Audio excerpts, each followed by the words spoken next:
The transport ship's engines hummed with finality as they prepared for departure. From Research Station Titan 7, Kes Vex stood at the observation deck, watching the vessel that had carried her across 3 star systems prepare to leave without her. Her reflection stared back from the reinforced glass-purple tinged skin, marked with the intricate silver patterns of her people, the Netheri. Those same patterns that had once marked her as a promising xenobiologist now felt like brands of shame. Final boarding call for Transport Vessel Meridian.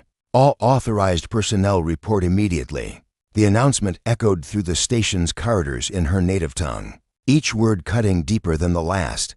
Kes pressed her palm against the cool surface of the observation window. The transport's docking clamps released with mechanical precision, and she watched her last connection to home drift away into the star-scattered darkness. No one had come to say goodbye. No one had even looked back.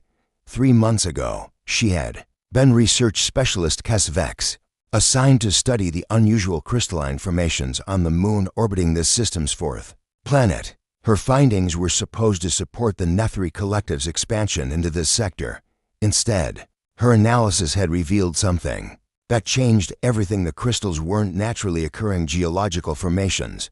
They were the preserved remains of an ancient civilization, a people who had died out millennia ago. When she reported her discovery, requesting a halt to the planned mining operations, the response had been swift and brutal. The Collective's Economic Council dismissed her findings as speculation interfering with approved resource acquisition. Her department head, Voskrim, had accused her of falsifying data to gain attention. Within a week, her research credentials were suspended pending comprehensive review. The review never came. Instead, Kes found herself reclassified as a detached researcher, a bureaucratic term that meant she was no longer considered reliable. Her quarters were reassigned, her access to laboratory facilities revoked. Her few colleagues began avoiding her in the corridors, afraid that association with her might damage their own careers. Now, as the transport disappeared into hyperspace, Kes realized the true weight of her situation. She had been abandoned on a remote research station with minimal life support, no way home, and no means of survival once the skeleton crew shut down the facility in 2 days. The Collective had found a way to eliminate her without the messiness of a formal execution. The station around her felt like a tomb.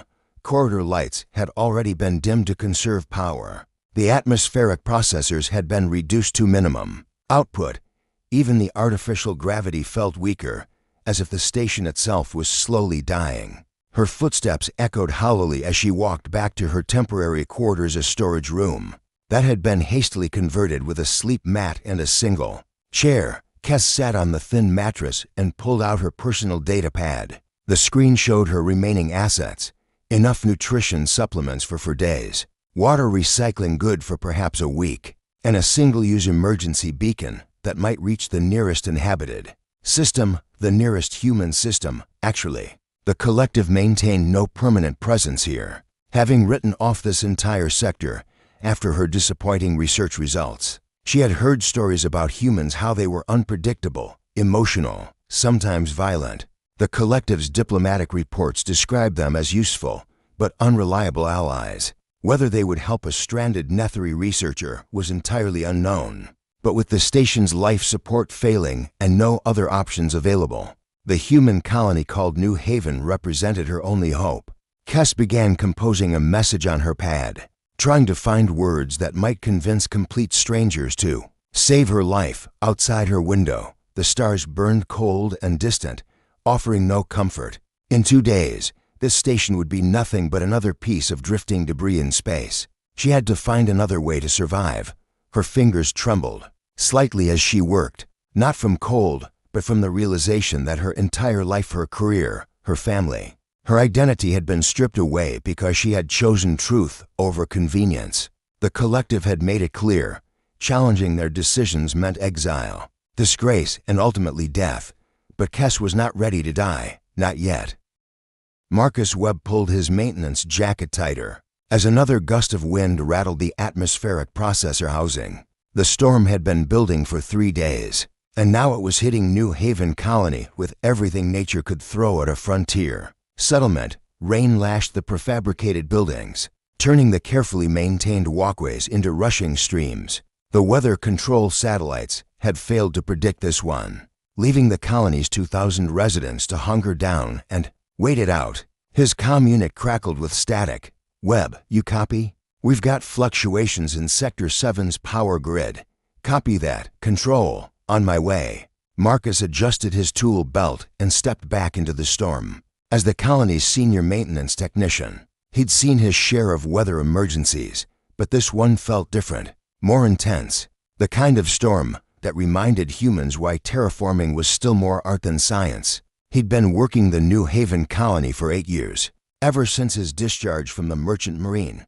No family, no complicated relationships, just him and his job keeping the lights on and the air breathable for 2,000 souls. It was simple work that let him sleep at night, unlike his previous life hauling cargo between hostile systems where pirates and corporate raiders made every run a gamble. The emergency beacon alert came through just as he reached the power coupling station in Sector 7. High-priority distress signal from coordinates that put it somewhere in the outer system, probably a mining vessel caught in the storm's electromagnetic interference, he figured, though he couldn't recall any scheduled operations in that area. "Control, you seeing this emergency beacon?" Marcus asked, water dripping from his hood as he crouched beside the sparking electrical panel. "Affirmative. Signals weak and intermittent. Colonial Authority says they'll dispatch a rescue craft when the storm passes." "When's that supposed to be?" 48 hours minimum. Marcus frowned as he began replacing the burned-out power. Coupling. 48 hours was a long time for anyone stranded in space. The signal coordinates bothered him too. That was near the old research station Titan 7. He'd heard the alien research teams had abandoned it weeks ago, but if someone was still out there, they wouldn't last long in a derelict station. The power flickered back to stability just as his personal comm chimed with an incoming message. Unknown sender, originating from the same coordinates as the distress beacon. Marcus hesitated before opening it. Random messages from space were usually bad news, pirates using false distress calls to lure in rescue ships, or automated systems from dead hulks broadcasting their last desperate signals. But something made him tap the message open anyway. The text appeared in heavily accented standard. "To any human vessel or colony receiving this transmission, my name is Kes Vex, research specialist of the Nethri Collective. I have been abandoned on research station Titan 7 with failing life support. I am not armed and pose no threat. I need immediate evacuation or I will die within 48 hours. I have valuable scientific data and I am willing to trade information for sanctuary. Please respond." If you receive this message, Marcus read it twice. A Nethri scientist, stranded and abandoned by her own people. He'd heard about the Nethritol, elegant, technically advanced. Their traders occasionally passed through human space, usually keeping to themselves except for formal diplomatic exchanges. For one to be asking humans for help meant something had gone seriously wrong. He looked out at the storm raging around the colony. No official rescue would launch in this weather, not for at least 2 days. By then, whoever was sending that message would be dead. "Control, what's the status on that rescue dispatch? Still 48 hours out. Webb. Why?" Marcus checked his personal craft's systems on his wrist display. The small maintenance shuttle was rated for atmospheric exit, though he'd never tried it in weather like this. The colony's larger rescue vessels were grounded until the storm passed, but his little ship might be able to slip through the worst of it. "Webb, you still there?" "Yeah." "Control, just checking something." He thought about the message again, the desperation barely hidden behind the formal language. Someone was dying out there, alone in the dark, while bureaucrats calculated acceptable risk levels and rescue protocols. It reminded him of too many situations from his Merchant Marine days, times when following regulations meant letting people die. Marcus sealed up the power coupling and headed for the small hangar, where his maintenance shuttle waited. The smart thing would be to wait for official rescue. The safe thing would be to file a report and let someone else make the decision. But safe and smart had never saved anyone's life. 20 minutes later, he was running through pre-flight checks while rain hammered the hangar roof. The shuttle's computer warned him about atmospheric instability, high electromagnetic interference, and probability of system failures during launch. Marcus acknowledged each warning and kept working. "This is Maintenance Shuttle 7 requesting emergency launch authorization." He called to Colony Control. "Webb, what the hell are you doing? Someone's dying out there. Control. I'm going to get them." A long pause, then, "Negative, Webb. Stand down." "Weather conditions are..." Marcus switched off his comm and hit the launch sequence. The hangar. Doors cycled open, revealing a wall of wind and rain. His shuttle lifted off into the storm, immediately buffeted by gusts that threatened to slam him back into the ground. Fighting the controls, he managed to gain altitude, pushing through the worst of the atmospheric turbulence, until he finally broke free into the relative calm of space. The coordinates led him toward the abandoned research station, a dark silhouette against the star field. As he approached, Marcus could see the station's running lights flickering weakly, life support obviously failing. Whoever was inside didn't have long. "This is Marcus Webb from New Haven Colony," he transmitted. "I received your distress call, preparing to dock for immediate evacuation." The response came quickly, relief evident even through the alien accent. "Thank you, Marcus Webb. I am at docking port 7. I have minimal personal effects and I am ready for immediate departure." As Marcus maneuvered his shuttle toward the docking port, he wondered what he was getting himself into. Rescuing a stranded alien scientist wasn't exactly in his job description, but letting someone die when he could prevent it wasn't in his nature either. The docking clamps engaged with a hollow clang that echoed through both vessels. Marcus ran through his post-dock checklist with practiced efficiency, but his hands moved faster than usual. Through the shuttle's small porthole, he could see the research station's corridor lights flickering erratically. Whatever power reserves kept the station running were nearly exhausted. Atmospheric pressure equalized. He called through the comm, "Opening the airlock now." The hatch cycled with a pneumatic hiss, and Marcus got his first look at the person he'd risked his life to save. Kesvek stood in the station's airlock, and she was nothing like the cold, distant Nethri he'd seen in diplomatic footage. She was tall as expected, but where those other aliens had appeared regal and untouchable, she looked exhausted and vulnerable. Her purple-tinted skin was pale from stress and poor nutrition, making the intricate silver patterns along her arms and neck appear more prominent. Her dark hair hung loose around her shoulders, and she wore a simple research uniform that had seen better days. What struck him most were her eyes, large, amber-colored, and filled with a mixture of relief and wariness. "Marcus Webb," she said, her accent making his name sound almost musical. "I cannot express my gratitude. Save the thanks until we're back on solid ground." Marcus replied, stepping aside to let her board.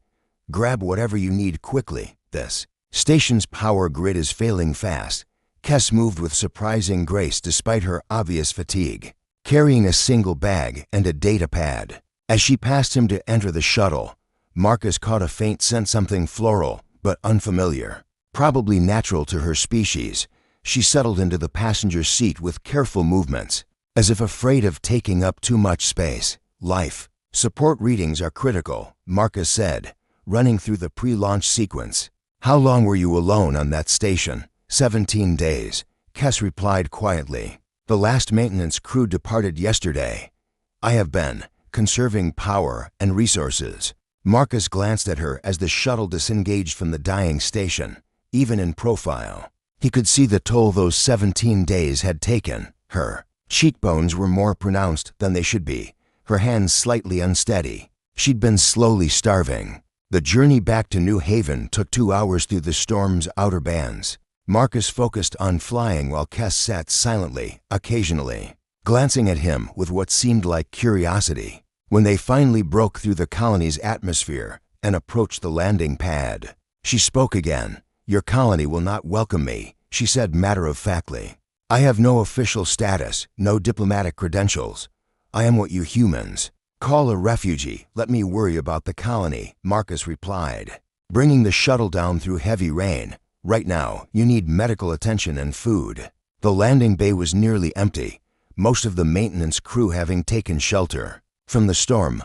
Marcus powered down the engines and turned to face Kes fully for the first time. In the shuttle's interior lighting, he could see details he'd missed before, the way her silver patterns seemed to shimmer faintly, the exhaustion in her posture, the intelligence in her amber eyes.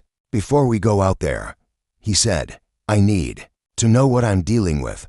Why did your people abandon you?" Kes was quiet for a long moment, her fingers absently tracing the edge of her data pad. "I discovered something they did not wish to acknowledge. An ancient civilization preserved in crystalline formations. My superiors wanted to proceed with mining operations. That would destroy invaluable archaeological evidence, so you spoke up. I refused to remain silent while history was erased for profit." Her voice carried a bitter edge. "The collective does not tolerate dissent, even from their own scientists." Marcus studied her face, looking for any sign of deception. Years of dealing with traders and merchants had taught him to read people, and everything about Kes suggested she was telling the truth. Her exile had the ring of bureaucratic revenge punished the inconvenient truth-teller by making her disappear. "All right," he said finally, "here's what's going to happen. You're going to come to my quarters until we figure out your official status. The colony has procedures for refugees, but they take time. I do not wish to impose. You're not imposing. You're surviving." Marcus opened the shuttle's hatch, and cold air rushed in along with the sound of rain. "Come on. Let's get you inside before you collapse." His quarters were in the residential section of the colony, a modest two-room apartment that felt spacious after years of living in cramped ship cabins. Kes stood in the doorway for a moment, taking in the simple furniture, the small kitchen area, the single window that looked out onto the colony's central plaza. "Sit," Marcus said, gesturing to the couch. "I'll get you something to eat." He moved through his small kitchen with efficiency, heating soup and preparing bread. When he returned, Kes was still sitting exactly where he'd left her, hands folded in her lap. She accepted the bowl gratefully, but he noticed she ate with careful, measured bites, the behavior of someone who'd learned to make small amounts of food last as long as possible. "When did you last have a proper meal?" he asked. 6 days ago, perhaps 7. Time becomes fluid when you are waiting to die." The casual way she mentioned dying bothered him more than it should have. Marcus had seen plenty of people in desperate situations, but something about Kes's resignation to her fate struck him as deeply wrong. She was young, probably equivalent to someone in their 30s by human standards, with obvious intelligence and skills. Her own people had thrown her away like garbage. "You're safe now," he said, meaning it. "No one's going to throw you back out into space." Kes looked up from her soup, studying his face with those remarkable amber eyes. "Why did you risk your life for a stranger?" "Your colony's authorities ordered you not to launch." Marcus leaned back in his chair, considering the question. "Because someone needed help, and I could provide it. That's reason enough. Most beings require more motivation than simple altruism. Maybe I'm not most beings." For the first time since he'd met her, Kes smiled, a small, tentative expression that transformed her entire face. "No," she said softly, "I do not believe you are." Outside, the storm continued to rage against the colony's walls, but inside Marcus's small apartment, the air felt warmer somehow, charged with the beginning of something neither of them quite understood yet. Kes finished her soup and set the bowl aside, some color finally returning to her pale cheeks. "What happens now?" she asked. "Now you rest," Marcus replied. "Tomorrow we deal with the bureaucracy. Tonight, you're safe," as if responding to his words. Kes's shoulders finally relaxed, the last of her defensive tension melting away. She was safe, fed, and for the first time in weeks, not alone. That was enough for now. Morning came with artificial sunlight streaming through the colony's environmental systems, but the storm still raged outside. Marcus woke on the couch to find Kes already awake, sitting by the window and watching the rain streak down the reinforced glass. She wore one of his spare shirts over her uniform, the fabric hanging loose on her slender frame. "Sleep well?" he asked, stretching the kinks out of his neck. "Better than I have in weeks," she replied without turning around. "Though I fear I may have created problems for you already." Marcus followed her gaze outside. A small crowd had Gathered in the plaza, their conversations animated despite the early hour. Word traveled fast in a colony of 2,000 people, and an unauthorized alien refugee was definitely news. His commune chimed with an incoming message from colony administration. Marcus read it quickly, his expression tightening. "We need to report to the administrative offices in 2 hours. They want to discuss your status." Kes turned from the window, her amber eyes reflecting concern. "And if they decide I cannot stay, then we'll figure something else out." Marcus moved to the kitchen and started preparing breakfast. "But let's see what they have to say first." The administrative building buzzed with activity despite the storm. Marcus and Kes were directed to a conference room where 3 officials waited. Director Helen Vasquez, Legal Advisor Tom Chen, and Security Chief Jana Ross. Their expressions ranged from curious to openly skeptical. "Technician Webb," Director Vasquez began. "You violated direct orders to launch that rescue mission. Under normal circumstances, that would result in disciplinary action." "Understood, Director." Marcus replied evenly. However, the circumstances were exceptional, and the result was saving a life. That counts for something. Vasquez turned her attention to Kes. "Ms. Vex, you're requesting refugee status with New Haven Colony. Can you explain the circumstances that led to your abandonment?" Kes straightened in her chair, her voice steady despite the obvious tension. "I was a xenobiologist with the Nethri Collective, assigned to study crystalline formations in this system. When my research revealed the crystals were preserved remains of an ancient civilization, I recommended halting mining operations to preserve the archaeological site, and the collective disagreed," Legal Advisor Chen asked. "They dismissed my findings as fabricated and stripped me of my credentials. When I persisted in my objections, they reclassified me as mentally unstable and abandoned me on the research station." Kes's hands clenched slightly. It was exile disguised as medical leave. Security Chief Ross leaned forward. "Do you have any proof of these claims?" Kes produced her data pad, displaying her research files. "Complete analysis, including dating protocols and comparative studies. The crystalline matrix contains genetic markers from a species that died out approximately 50,000 years ago." The officials examined the data, passing the pad between them. Marcus watched their expressions shift from skepticism to genuine interest. Whatever Kes had discovered, it was significant enough to validate her story. "This is remarkable work," Chen admitted, "but it doesn't resolve your legal status as it stands. You have no official documentation, no sponsor, and no recognized diplomatic immunity." Director Vasquez nodded. "Colony law requires all permanent residents to have either citizenship, work authorization, or family sponsorship. Without one of those, we can only offer temporary shelter for 30 days, after which she'd be required to leave," Ross added bluntly, "and there's nowhere for her to go." The room fell silent. Marcus could see the defeat creeping into Kes's posture, the resignation he'd seen on the research station returning to her eyes. She was preparing to accept another exile, another abandonment. "What about family sponsorship?" Marcus asked suddenly. Chen blinked. "You'd need to be a legal relative or spouse." "Are you suggesting?" "I'm suggesting we get married," Marcus said, looking directly at Kes. "It's the only legal option that guarantees her permanent protection." Kes stared at him, surprise and something else flickering across her features. "Marcus, you cannot make such a commitment based on pity." "It's not pity," he replied firmly. "It's the right thing to do. You need protection, and I can provide it." Director Vasquez exchanged glances with her colleagues. "Technician Webb, marriage of convenience purely for immigration purposes is technically legal, but heavily scrutinized. You'd both be required to maintain the appearance of a genuine relationship." "How genuine?" Kes asked quietly. "Cohabitation, joint finances, public acknowledgement," Chen listed. "Any evidence of fraud would result in immediate deportation and criminal charges." Marcus leaned back in his chair, considering the implications. It wasn't just offering Kes a place to stay, it was offering to share his life, his home, his identity with someone he'd known for less than 24 hours. The logical part of his mind screamed warnings about rushing into such a commitment.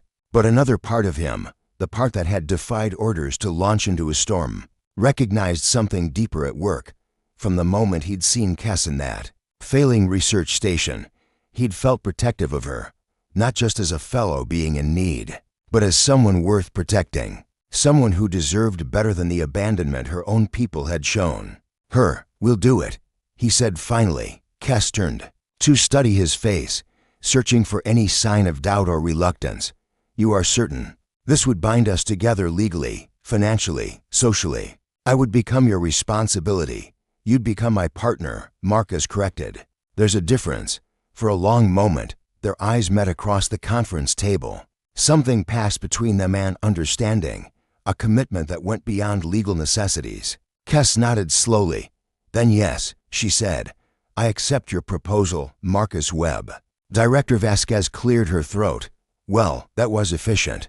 If you're both certain about this decision, we can arrange for a civil ceremony within the week. But I want to be clear about the expectations.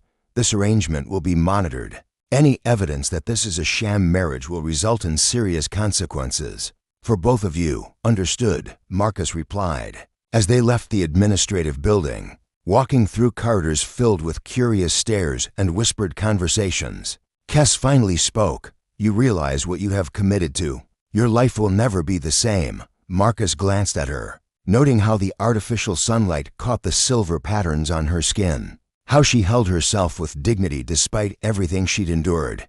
Maybe it's time for a change. That evening, back in his apartment that would soon be their apartment, they sat across from each other at the small table, the weight of their decision settling between them. I want you to know, Kes said carefully, I will not be a burden to you. I have skills, knowledge. I can contribute. I know you can, Marcus replied. But that's not why I offered. Then why? Marcus was quiet for a moment, trying to put his feelings into words. Because when I saw you on that station, dying alone and abandoned, I couldn't walk away. And now that I know you, I still can't walk away. This isn't just about giving you legal protection, Kes. This is about us. She reached across the table, her fingers brushing against his. I have not allowed myself to hope for us in a very long time. Then maybe it's time to start hoping again. Outside, the storm was finally beginning to calm, the rain gentling to a steady patter against the windows. Inside, two people from different worlds sat together, planning a future neither had expected, but both were beginning to want. 3 months after their wedding, Kes stood in the laboratory that New Haven Colony had constructed for her, analyzing mineral samples from the outer system. The facility was modest compared to Nethery research stations, but it was hers, a place where her work was valued rather than suppressed. Through the lab's windows, she could see Marcus crossing the plaza, returning from his maintenance rounds with that steady, unhurried walk she'd grown to love. Love. The word still surprised her when it surfaced in her thoughts, but she could no longer deny its truth. What had begun as a marriage of convenience had transformed into something deeper, something that made her chest tighten with warmth whenever she saw him. The transition hadn't been seamless. Those first weeks of living together had been filled with careful politeness, both of them navigating the strange intimacy of sharing space while barely knowing each other. Marcus had insisted she take the bedroom while he slept on the couch. Despite her protests, they'd moved around each other like dancers learning new steps, considerate but cautious. The breakthrough had come during their second week, when Kes had fallen ill with what the colony medic diagnosed as stress exhaustion. Marcus had cared for her without hesitation, bringing her soup, monitoring her fever, sitting by her bedside. When nightmares about the research station jolted her awake, when she'd finally recovered, she'd found him asleep in the chair beside the bed, his hands still resting protectively on her arm. You didn't have to stay, she'd whispered when he woke. Yes, I did, he'd replied simply, and something in his eyes had told her their arrangement had crossed into genuine territory. Now, watching him approach through the window, Kes felt that familiar flutter of anticipation. Their marriage might have started as a legal necessity, but it had become the foundation of a life she'd never dared imagine for herself. Marcus entered the lab carrying 2 cups of coffee, a daily ritual he'd established without fanfare. He set one beside her workstation and kissed her temple, another ritual that had evolved naturally over the weeks. How's the analysis going? He asked, settling into the chair beside her workspace. promising. Kes replied, pulling up her data on the main display. The mineral composition from asteroid cluster 7 shows similar crystalline structures to what I found in the Nethri system. I believe this entire region may have been inhabited by the same ancient civilization. Marcus studied the data with genuine interest. Unlike her former colleagues, he never dismissed her work or suggested she was chasing fantasies. His background in practical engineering gave him a different perspective on her research, often asking questions that led to new insights. If you're right, that would make this one of the largest archaeological sites ever discovered, he said. It would also make it incredibly valuable to any species interested in understanding galactic history, Kes added. The preservation is unprecedented. Entire genetic sequences, cultural artifacts, possibly even technological data, and your former people would want to mine it all away for raw materials. Kes nodded, her expression tightening. The collective measures value only an immediate profit. They cannot see beyond the next fiscal period. Marcus reached for her hand, intertwining their fingers. The gesture was so natural now that neither of them thought about it consciously. Their loss is our gain.